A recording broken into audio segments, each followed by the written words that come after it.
Hey everyone, and welcome back to the channel. Today, we're tackling a story that's sparking outrage and intense debate. The U.S. government's plan to use artificial intelligence to revoke the visas of foreign students suspected of supporting Hamas. Is this a necessary step to protect national security, or a terrifying overreach that threatens academic freedom and free speech? Let's break it down. Is this the future of immigration control, or a dystopian nightmare in the making? Stick around, because what you're about to hear will blow your mind.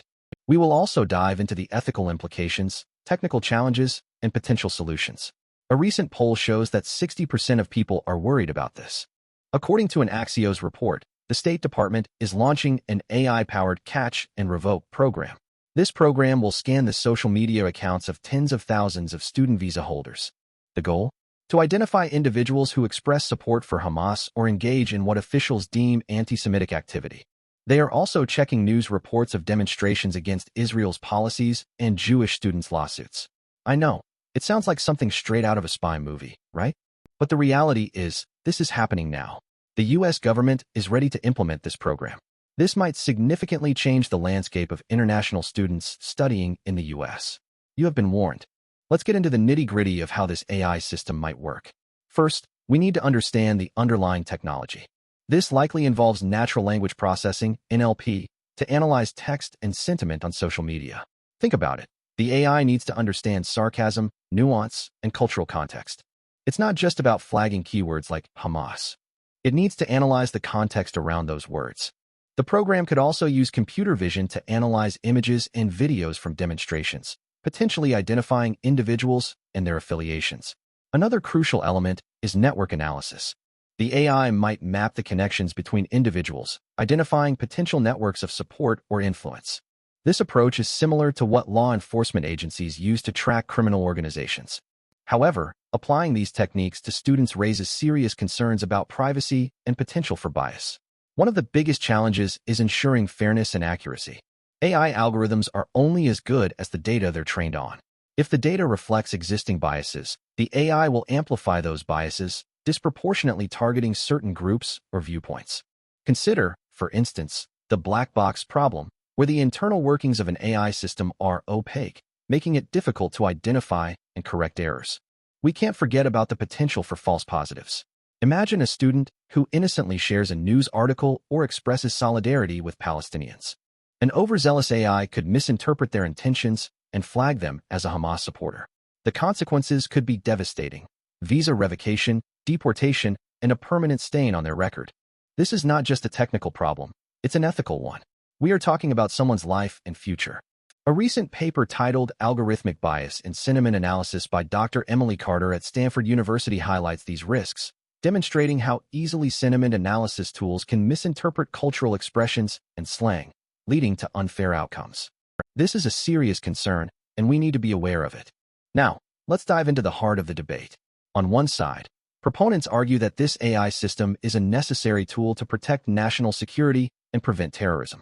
They point to the potential for foreign students to radicalize or engage in harmful activities, arguing that the government has a responsibility to vet individuals entering the country. As one security expert put it, we can't afford to wait for a tragedy to happen. We need to be proactive in identifying and removing potential threats. They believe that the benefits of preventing terrorism outweigh the risks to privacy and free speech. On the other side, critics argue that this AI system is a dangerous infringement on civil liberties and academic freedom. They fear that it will create a chilling effect on free speech, discouraging students from expressing their views on controversial issues. They also raise concerns about due process and the lack of transparency in the AI's decision-making process. As one civil rights lawyer stated, this is a slippery slope. Today it's Hamas supporters, tomorrow it could be anyone who criticizes the government. They argue that there are less intrusive ways to monitor potential threats, such as targeted investigations and human intelligence. How do we reconcile these competing values? Finding a balance between security and freedom is never easy. One potential solution is to implement strict oversight and accountability measures. For example, all AI decisions could be reviewed by a panel of human experts, ensuring that no one is unfairly targeted. Another option is to focus on developing more accurate and unbiased AI algorithms. This could involve training the AI on a wider range of data and incorporating feedback from diverse communities. We need a transparent and accountable system that protects both national security and individual rights. The question is, how do we get there? A method for verifying the effectiveness of the AI system would be to conduct regular audits, comparing the AI's decisions with human assessments. This would help identify potential biases and improve the accuracy of the algorithm. Furthermore, it's crucial to provide students with clear guidelines on what constitutes acceptable online behavior. This will help them avoid unintentional violations and ensure that they understand their rights. This is essential to building trust and preventing misunderstandings. Let's explore the opposing viewpoints in more detail. Some argue that the U.S. has a right, even a duty, to protect itself from individuals who support terrorism. They point to the potential for foreign students to be influenced by extremist ideologies and to engage in violence. They say that the AI system is simply a tool to identify and remove those individuals before they can cause harm. Think of it as a security system for the nation. On the other hand, many believe that this AI system is a violation of fundamental human rights.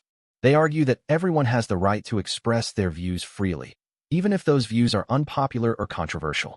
They fear that the AI system will be used to silence dissent and to target individuals based on their political beliefs.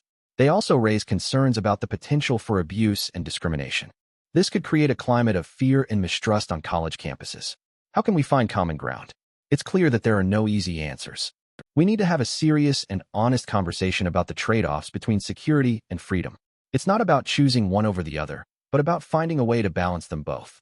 Perhaps we need to look at alternative approaches, such as investing in education and community outreach programs that promote understanding and tolerance. Maybe we need to focus on addressing the root causes of extremism, rather than simply trying to suppress its symptoms. This is a complex issue with no easy solutions. We have to work together to find a way forward. So, what does all of this mean for the future? If this AI visa revocation program is successful, it could pave the way for even more widespread use of AI in immigration and law enforcement. We could see AI being used to screen refugees, monitor travelers at airports, and even predict criminal behavior. The possibilities are endless, but so are the risks. It's also important to consider the international implications. If the U.S. starts using AI to revoke visas, other countries may follow suit, leading to a global crackdown on free speech and academic freedom. The world could become a much more divided and dangerous place. This is a wake-up call. We need to start thinking critically about the ethical implications of AI and how it's being used to shape our world. We need to demand transparency and accountability from our governments and tech companies. We need to protect our fundamental rights and freedoms. What do you think? Is this AI visa revocation program a necessary evil or a dangerous step towards a surveillance state?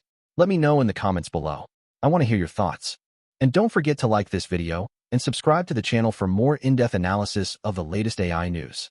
Thanks for watching, and I'll see you in the next one. Stay informed, stay engaged, and stay vigilant.